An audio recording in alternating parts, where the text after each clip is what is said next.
श्रद्धा से नमन करें हम, तेरा अनुसरण करें हम, पल पल में स्मरण करें हम महावीर स्वामी। श्रद्धा से नमन करें हम, तेरा अनुसरण करें हम, पल पल में स्मरण करें हम महावीर स्वामी। आराध्य देव के चरणों में नमन, आचार्य चरणों में नमन। Jain centre BC Vancouver Canada के इस पवित्र प्रांगण में 10 लक्षण महापर्व की आराधना के लिए उपस्थित श्रद्धालु श्रावक श्राविकाओं, उपस्थित बंधुओं और बहनों,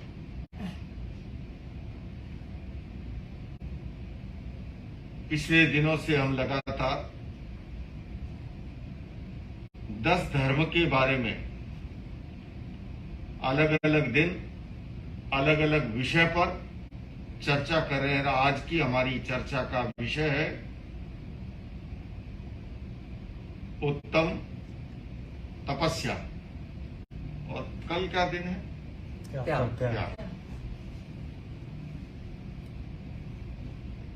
तपस्या की परिभाषा महावीर वाणी में आगम ग्रंथों में कही, तपसा कर्म विच्छेदात् आत्म नैर्मल्यम निर्जरा। मुक्ति के 4 मार्ग जो बताए, उसमें कहा सम्यक ज्ञान, सम्यक दर्शन, सम्यक चारित्र और सम्यक तप। तप के अभी 12 प्रकार की चर्चा चल रही है और यहां कहा कि तपसा कर्म विच्छेदा। कौन सी तपस्या? जो हमारे कर्मों को विच्छेद करे। तपसा कर्म विच्छेदा दात्म निर्मल्यम, और आत्मा को निर्मल बनाए। जैसे पाषाण से जब खादान से सोना निकलता है, वो मिट्टी के युक्त होता है, उसे अग्नि में तपाया जाता है और वो कुंदन बन जाता है, सोना बन जाता है ना। मिट्टी अलग हो जाती है और कुंदन अलग हो जाता है। ठीक इसी तरह से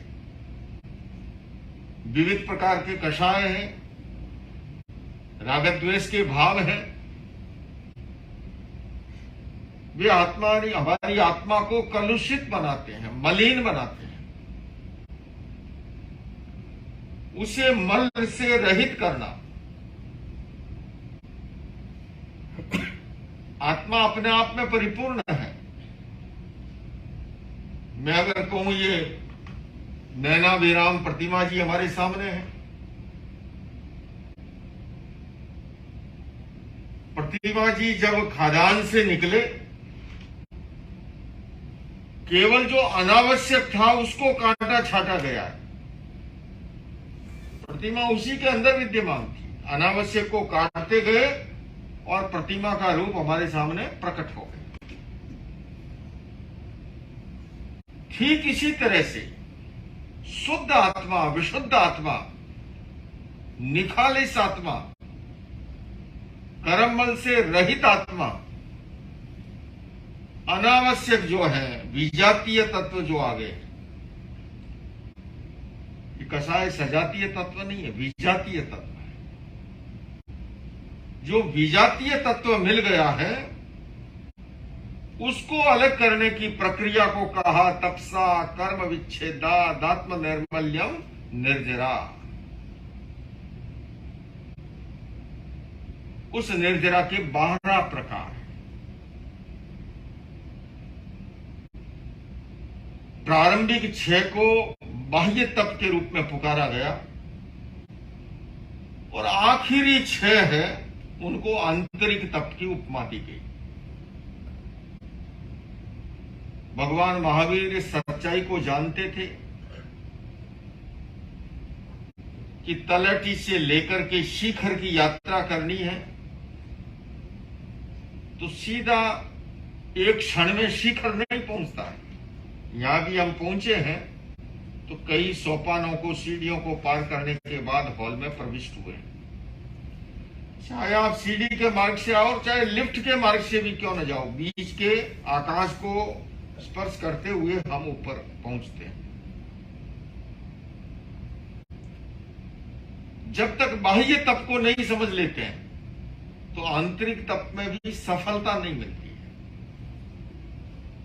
आज ही सुबह लगभग जब भी जो लेने आते हैं, कुछ भाई सुबह लेके जाते हैं, कुछ शाम को, रास्ते में यही ज्ञान चर्चा ही चलती है। हम लोगों का यही काम है। तो उस दौरान भी यही चर्चा हो रही थी कि कैसे हम अपने आप को, क्योंकि जब तक प्रारंभिक इन चीजों में, मैंने कहा कि भाई का प्रश्न यह था कि सोता हूं 6-8 घंटे, किंतु सुबह उठता हूं तो तरोताजा नहीं होता हूं, यूं लगता है गहरी नींद नहीं है। मैंने कहा एक छोटा सा मैं एक आपको टेक्निक पकड़ाता हूं। जब भी ऐसा हो तो सोचो कि कल ऐसा क्या किया हमने जिसके कारण से नींद में बाधा हुई। अधिकांश क्या है कि हम अज्ञान को ज्यादा पाले रहते हैं। ज्यादा डॉक्टरों की दवाइयों की जरूरत नहीं होती है, खुद ही ध्यान दे देना। मैंने कहा अगर शाम को वायु प्रधान अधिक भोजन ग्रहण कर लिया तो निश्चित रूप से शरीर में वायु का प्रकोप बढ़ेगा और वो चंचलता पैदा करेगा। मान लीजिए पित्त प्रधान अधिक खा लिया तो एसिडिटी बढ़ेगी, वह भी जो है चंचलता पैदा करेगी, नींद में बाधा उत्पन्न करेगी। तो अधिकांश तो कारण जो है थोड़ा सा ध्यान देते ही पकड़ में आना शुरू हो जाएगा और फिर तो आप खुद अभ्यस्त हो जाओ। खा के तत्काल बिस्तर पे जा रहे हो तब भी बाधा रहेगी। हालांकि पश्चिमी इन देशों में ये तो करीब करीब मुझे लगता है सुविधाजनक है कि लगभग लोग ऑफिस से आते ही, चूंकि डिनर तब तक जठराग्नि तैयार हो जाती है, टाइमली कर लेते हैं और सोने के समय तक 2-3 घंटे का गैप सामान्यतः मिल जाता है, जितना मैं देख पा रहा हूं। तो हम सभी चाहते हैं कि हम ध्यान में निष्णात हो जाएं, है ना। लेकिन मान लीजिए घर से खूब श्रीखंड पूड़ी खा करके आए हो और देखो मैं एकदम योगी बन जाऊं, वो नहीं सकता है। इसलिए प्रारंभिक 4 सोपान केवल आहार से संबंधित है। अनशन, उनोदरी, भिक्षाचरी और रस परित्याग। अनशन के 2 प्रकार हैं, एक यावत कथित और दूसरा आजीवन, जिसे हम संधारा भी कहते हैं। एक दिन का उपवास भी उपवास है और जीवन पर्यंत का उपवास भी उपवास है। पर अभी जैसे भाई ने थोड़ा सा स्पर्श किया और मैं स्पष्टता करूं, और मैं बार बार इस बात को कहता हूं, पर कुछ चीजें ऐसी हो जाती हैं कि वो इतनी ज्यादा पकड़ ले जाती है कि उसमें कोई परिवर्तन खास आता नहीं। जितना पर्यूषण पे मैं देख रहा हूं जोर, बस केवल खाने के इर्द गिर्द रहता है। नहीं खाया, 2 टाइम खाया, 1 टाइम खाया, ये नहीं खाया, वो नहीं खाया, बस उसी के अंदर। और उसके बाद लगता है कारगिल पे झंडा फहरा दिया, एकदम पर्यूषण सार्थक हो गया। अच्छी बात है वो, इसमें कोई दो मत नहीं। लेकिन कभी कभी निराशा ये होती है कि आत्मा को निकाल के रख दिया, जो इसका मूल तत्व प्राण था जेनोलॉजी का, तत्व को हमसे काफी दूर हो गया।